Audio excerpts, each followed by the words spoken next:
जय श्रीराम. मुद्दाम मी जय श्रीराम नावानं आता सुरुवात केली आहे.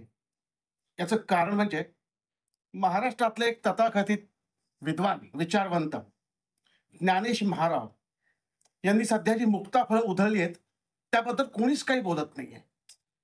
म्हणजे एका व्यासपीठावरती शरद पवार, ज्येष्ठ नेते महाराष्ट्राचे, छत्रपती घराण्याचे शाहू महाराज, जे आता काँग्रेसचे खासदार आहेत, यांच्या समक्ष हा विचारवंत ज्ञानेश महाराज रामाची बदनामी करतो. अयोध्येतलं मंदिर कशाकरता बांधलं असं सांगून त्याच्यावरती रामावरती अयोध्येवरती घाणेरडी टीका करतो. हे अन्य कुठल्या धर्माबद्दल बोलायची त्याची हिंमत झाली असती का?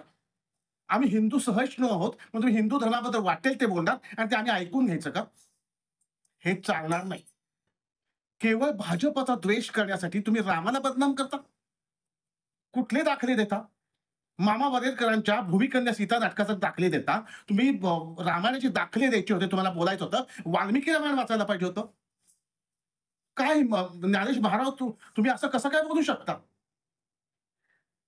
याचा सगळ्या महाराष्ट्रानं निषेध केला पाहिजे आणि तो निषेध करण्याकरता जय श्रीराम म्हणून ह्या महाराजचा सगळ्यांनी निषेध केला पाहिजे. जय श्रीराम.